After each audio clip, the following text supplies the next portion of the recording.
Hello दोस्तों, good morning. कैसे हैं? मैं राघव आ गया हूँ एक नए वीडियो के साथ में 12 systems of the human body part 2। तो आपको इसके पहले 12 सिस्टम्स ऑफ ह्यूमन बॉडी के 6 सिस्टम्स को आप समझ चुके हैं। आज आप समझेंगे 7वें सिस्टम के बारे में। 7वां सिस्टम क्या है? डाइजेस्टिव सिस्टम, जिसको बोलते हैं पाचन तंत्र। पाचन तंत्र जो है इंसानी शरीर का बहुत ही महत्वपूर्ण तंत्र है, क्योंकि सारे तंत्र इसके ऊपर निर्भर करते हैं। अगर इंसान भोजन ही ना करे, जिससे शरीर बना हुआ है, तो कोई भी सिस्टम, जो 11 सिस्टम इसके ऊपर डिपेंड करते हैं, वो कोई भी सही रूप से काम नहीं कर सकते। तो पाचन तंत्र, डाइजेस्टिव सिस्टम बहुत ही इम्पॉर्टेंट सिस्टम है, जो कि 12 systems of the human body का बहुत ही मेन सिस्टम है। उसकी वजह है कि इसी सिस्टम के माध्यम से हमारे शरीर को पोषण मिलता है, इसी सिस्टम के माध्यम से हमारे शरीर में न्यूट्रिशन मिलता है, इसी सिस्टम के माध्यम से हमारे शरीर का सारी जो सेल्स हैं वो जिंदा रहती हैं। इंसान अगर खाना पीना छोड़ दे तो कितना दिन जी सकता है? तो बहुत इम्पॉर्टेंट सिस्टम है। इसमें प्रोसेसेस डाइजेस्ट फूड, इंसान का जो डाइजेस्टिव सिस्टम होता है उसका प्रोसेस क्या है कि वो फूड को डाइजेस्ट करता है।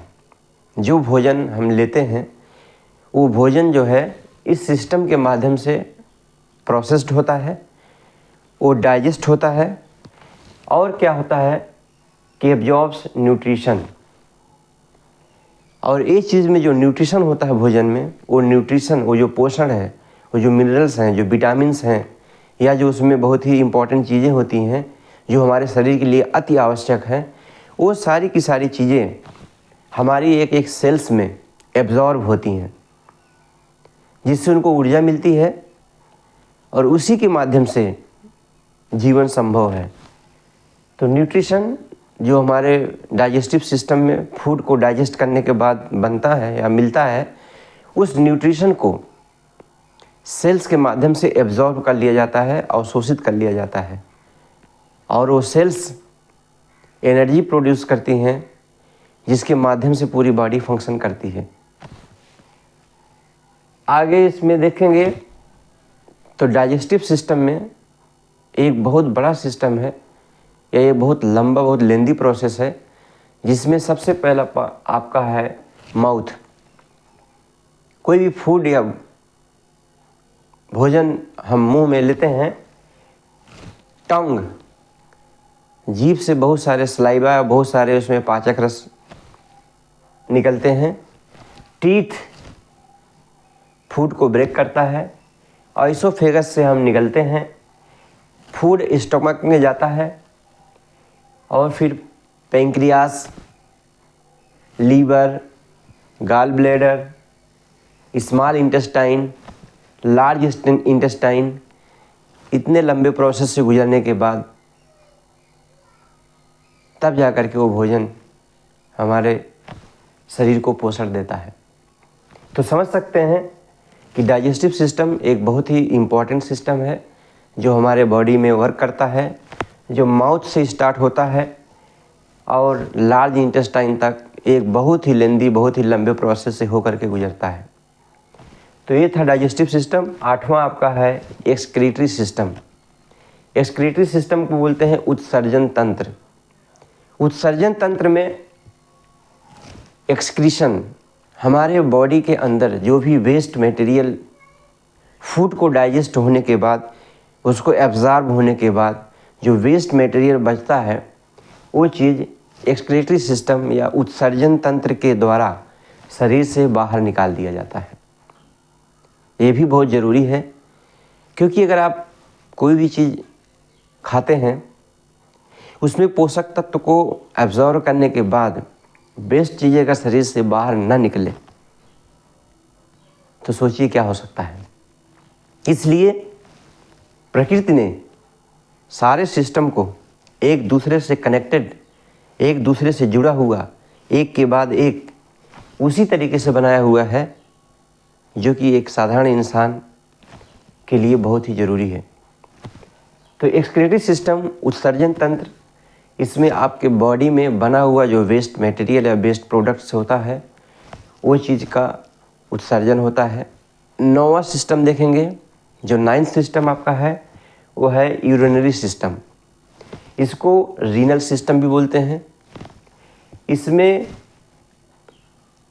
मेन रूप से किडनीज इन्वॉल्व होती हैं और किडनीज का काम होता है लिक्विड मटेरियल, जो आप पानी पीते हैं उस चीज़ को किडनीज यूज करती हैं ब्लड को फिल्टर करने के लिए, ब्लड को स्वच्छ करने के लिए, और उससे जो वेस्ट मटेरियल मूत्र के रूप में प्राप्त होता है वो चीज़ मूत्र प्रणाली के माध्यम से ठीक है बाहर निकाला जाता है।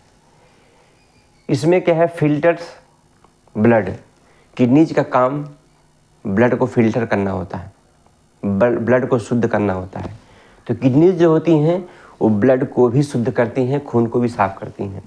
10वां और सबसे important system of the human body, that is called the reproductive system, प्रजनन तंत्र। ये बहुत ही महत्वपूर्ण तंत्र है। इसी तंत्र के माध्यम से चाहे प्लांट्स हो या ह्यूमंस हो या एनिमल्स हो, जो अपनी नेक्स्ट जनरेशन को क्रिएट करते हैं। ये तंत्र अगर ना हो तो फिर धरती पर नेक्स्ट जनरेशन देखने को नहीं मिलेगा। तो प्रजनन तंत्र जो है बहुत ही महत्वपूर्ण तंत्र है। इस तंत्र के माध्यम से एक जो जनरेशन है वो अपने नेक्स्ट जनरेशन को क्रिएट करती है। ये रिप्रोडक्टिव सिस्टम 2 तरीके का होता है। One is male reproductive system and second is female reproductive system. तो जनरेशन को आगे क्रिएट करने के लिए मेल्स एंड फीमेल्स दोनों की रिक्वायरमेंट होती है। दोनों का रिप्रोडक्टिव सिस्टम बिल्कुल एक दूसरे से डिफरेंस होते हैं। इससे क्या है, फर्टिलाइजेशन का वर्क होता है, और फर्टिलाइजेशन जो होता है वो मेल एंड फीमेल 2 तरीके की सेल्स के बीच में होता है, जिससे आगे process by process next generation का निर्माण होता है। तो रिप्रोडक्टिव सिस्टम जो है ये अपने जनरेशन या अपने वंश को बढ़ाने का सिस्टम है, और ये सिस्टम हर लिविंग चीज़ में होता है। कोई भी लिविंग चीज़ हो, चाहे वो प्लांट्स हो, एनिमल्स हो या ह्यूमन बॉडी हो, ये सभी चीज़ में पाया जाता है। एक कीड़े मकोड़े छोटे से जिसको हम आँख से भी नहीं देख सकते, वहाँ से लेकर के एक बहुत विशाल जीव जंतु तक सब में रिप्रोडक्टिव सिस्टम होता है। और इस सिस्टम के माध्यम से अपने आप को नेक्स्ट जनरेशन क्रिएट किया जाता है। अगला होता है इंडोक्राइन सिस्टम, 11वें नंबर पे है इंडोक्राइन सिस्टम, जिसको बोलते हैं अंतःस्रावी तंत्र। जो हमारी बॉडी है वो हर तरीके से फंक्शन तो करती है, लेकिन इस इंडोक्राइन सिस्टम का काम ये होता है कि उसको बहुत ही बेहतर तरीके से फंक्शन करने के लिए इंडोक्राइन सिस्टम या अंतःस्रावी तंत्र काम करता है। इस तंत्र का में जो है ग्लैंड्स का बहुत बड़ा रोल होता है, जिसको हिंदी में बोलते हैं ग्रंथि। और इन ग्रंथियों का काम क्या होता है, रेगुलेट्स बॉडी प्रोसेसेस। तो शरीर में जितनी भी चीज़ें, चाहे वो डाइजेशन हो, चाहे वो रिस्पिरेशन हो, या फिर किसी तरीके का कोई भी प्रोसेस अगर जो होता है, उन सारे प्रोसेस में हार्मोनल बैलेंस बहुत ज़रूरी होता है। अगर हार्मोनल बैलेंस ठीक से ना हो तो ना आप भोजन पचा सकेंगे, ना ग्रोथ हो सकेगी, ना ही प्रॉपर तरीके से कोई भी काम हो सकेगा। तो हार्मोन्स ही वो चीज़ें होते हैं जो पूरे शरीर को रेगुलेट करते हैं।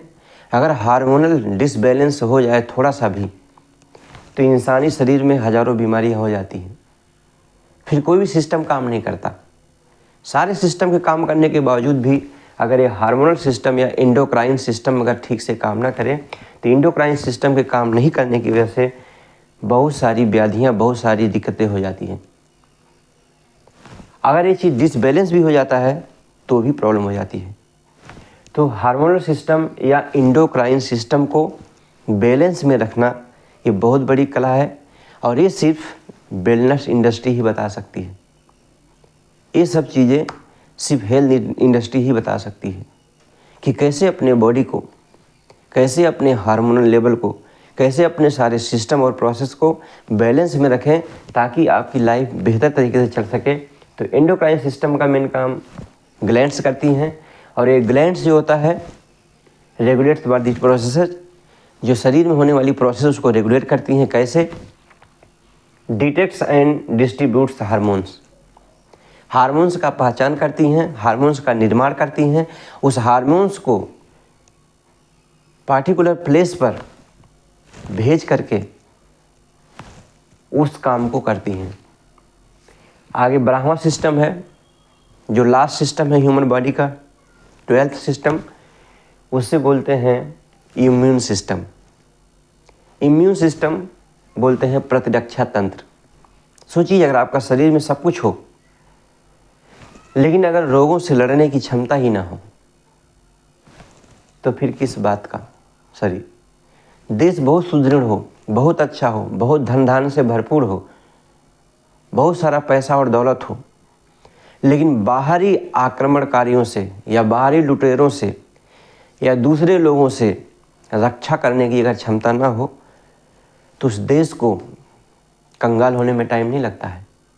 उसी तरीके से आपकी बहुत अच्छी शरीर हो, बहुत लंबी चौड़ी शरीर हो, बहुत आप स्मार्ट हो, बहुत खूबसूरत हो, आपके पास में क्या है, सारा सिस्टम बहुत अच्छे से काम करता है, सब कुछ आपके पास अवेलेबल है, लेकिन इम्यून सिस्टम अगर आपका कमज़ोर है, प्रतिरक्षा तंत्र आपका कमज़ोर है, बीमारियों से लड़ने की क्षमता अगर आपके शरीर में नहीं है, तो आप बहुत जल्द, बहुत कम टाइम में मौसम के चेंज होने पर या थोड़ा सा आप क्या है ज़्यादा देर तक जग जाएंगे, या ज़्यादा थोड़ा हार्ड वर्क कर लेंगे, या अच्छा कुछ भी अगर आप थोड़ा सा अगर आप शेड्यूल से अलग कर लेंगे, तुरंत आप बीमार पड़ जाएंगे।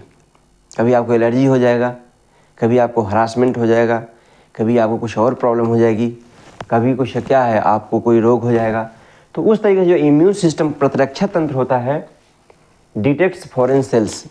अगर आपकी बॉडी में कोई भी बैक्टीरिया, कोई भी वायरस या कोई अनवांटेड चीज़ खाने के माध्यम से, पानी पीते हैं उसके माध्यम से, या हवा के माध्यम से सांस लेते हैं, या फिर कहीं आप टच के माध्यम से, किसी भी तरीके से अगर आपके शरीर में कोई भी अनवांटेड चीज़ एंटर करती है जो कि बीमारी पैदा कर सकती है, एलर्जी पैदा कर सकती है, आपके शरीर में समस्या पैदा कर सकती है, उसे बॉडी का इम्यून सिस्टम तुरंत पहचान लेता है।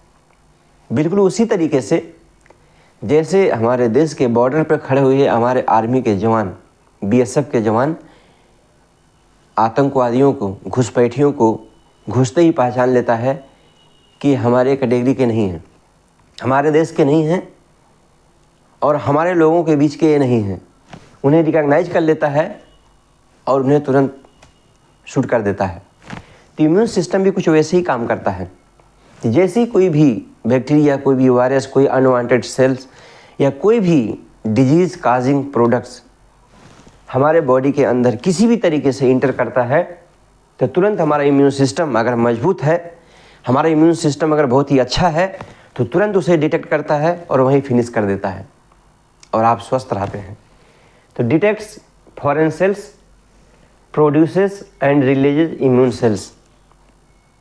तुरंत ही क्या करता है, उसको डिटेक्ट करता है। आपके बॉडी में खुद इम्यून सिस्टम एक सेल्स का निर्माण करता है और वो सेल्स उस फॉरेन सेल्स को तुरंत फिनिश कर देती हैं, किल कर देती हैं। इतनी सारी 12 का 12 सिस्टम, ये 12 system of the human body आपके अंदर काम कर रहा है बिना आपको मालूम हुए भी। आप उसमें कोई इन्वॉल्वमेंट नहीं है, लेकिन ये सिस्टम टोटल 12 सिस्टम आपके अंदर काम कर रहा है और ये 12 सिस्टम मिल करके ही एक स्वस्थ इंसान को बनाते हैं। इस 12 सिस्टम में से ये नहीं कह सकते कि कौन इम्पॉर्टेंट है, कौन कम इम्पॉर्टेंट है। ये 12 का 12 हर एक सिस्टम इम्पॉर्टेंट है, क्योंकि इसमें से अगर एक सिस्टम का कोई भी एक फंक्शन अगर 1 मिनट के लिए भी रुक जाता है तो आप सोच सकते हैं क्या हो सकता है। ऐसे ही नहीं, हॉस्पिटल्स में, डॉक्टर्स के पास में या तमाम सारे वैद्य के पास में लाखों हज़ारों की भीड़ रोज़ लगी रहती है, लंबी लंबी लाइनें लगी रहती हैं। उसका सिर्फ एक ही वजह है कि 12 सिस्टम में से कोई भी तो एक सिस्टम है जो मिसिंग है, जो बेहतर वर्क नहीं कर रहा है। और उसका सिर्फ वजह यही है कि हमारी जो डेली लाइफ है, जो लाइफ स्टाइल है, जो हमारा वर्किंग प्रोसेस है, जो हमारा थिंकिंग प्रोसेस है, जो हमारा फूडिंग प्रोसेस है, जो हमारा जो है डेली की दिनचर्या है, वो बिगड़ी हुई है।